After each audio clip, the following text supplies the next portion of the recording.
Hey everyone, I hope that y'all all had a great Christmas and a happy new year. Today's video is going to be a little bit of a homeschool update for our family. I'm going to do this video I think in two parts because I don't want it to get too long. So first, I want to share with y'all an update on us using the good and the beautiful. If you saw my previous videos on our homeschool choices for the year, you know I switched all of my children over to the good and the beautiful language arts, and I could not be happier. About maybe 2 or 3 months into us doing it, a lot of YouTubers were coming out and sharing things that they disliked about it and that they were switching their curriculums. And it really kind of made me nervous because I had just, changed everything over. And I was like, you know what? I can't just let somebody else's opinion, change mine. But it did help me on how to approach those lessons that they were specifically talking about. One of the big complaints was on how the curriculum really talked negatively about a certain book series, which it's a book series that I don't let my kids read anyways, but just to call out a book they thought was wrong instead of letting a child make their own choices, which I do completely agree with. And I kind of have that open communication with my kids, if when you're reading or watching a TV show or a movie or whatever, if you come across something that that is inappropriate for our family, you need to bring it up to mommy or daddy and we'll discuss it and we'll go over it and blah, blah, blah. Which we actually have come across a few times, and the kids have come to us and we've told them, where this came from, or, we explained it to them. And anyways, so y'all like my sticker Reagan gave me. So anyways, with all that said, I decided to still stick with Good and the Beautiful. And I have really enjoyed it. So I have 6 kids that are doing the Good and the Beautiful language arts. My oldest daughter, the only complaint for her is I probably should have put her in a level ahead. I think it's not enough work for her.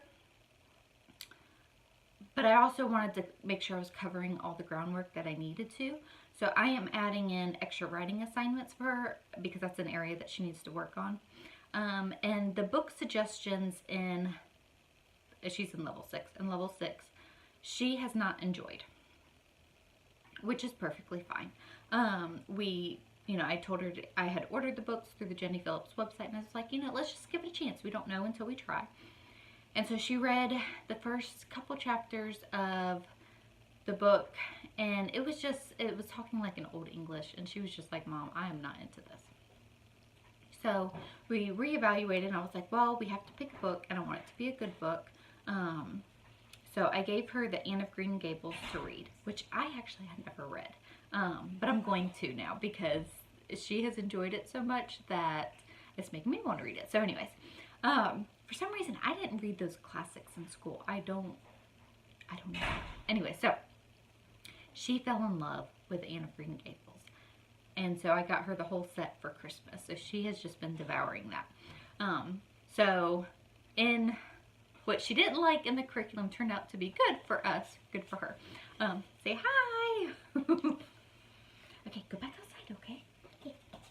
So anyways, my next 2 daughters are, they're doing very well as well.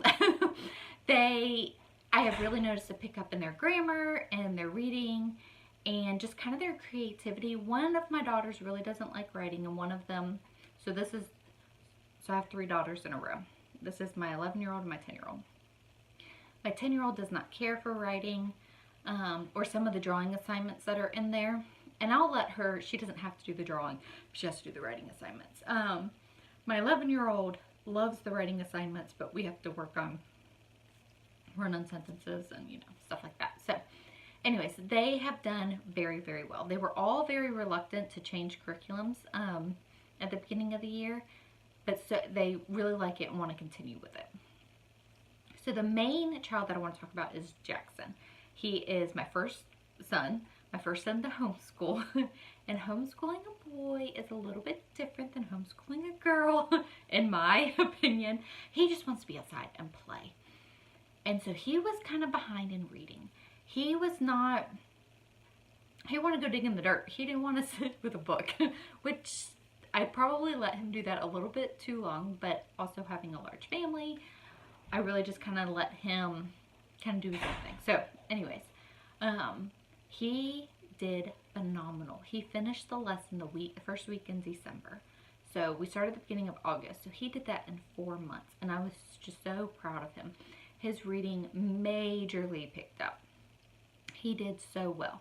And I do think a lot of it is because of the groundwork that we had been working on ever so slowly. You know, kind of like he had a good foundation, but the Good and the Beautiful just kind of helped pick him up and take him up some. So I'm extremely happy with his progress. So we, you know, as soon as he finished that level, we had like a great happy dance, and then we picked up the next level. It was like, keep on moving. So then that leaves me with Miley and Logan. And they have been doing kindergarten and pre-K.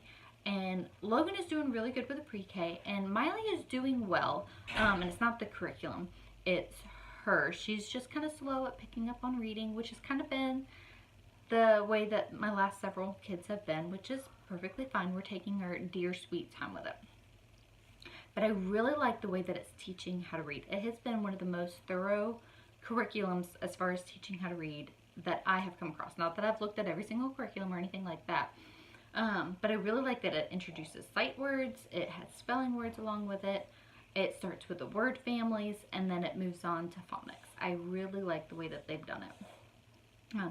So anyways, that is my update on using the Good and the Beautiful. We will continue to do it. My plan is for my older 3 girls, more so, not the younger 3 that I'm doing school with, but the older 3, when we are done with the level that they're in, we're going to redo the placement test and see where they're at. So anyways, I just wanted to share our experience with it and that we have really enjoyed it. I hope that y'all have a blessed day. Thanks.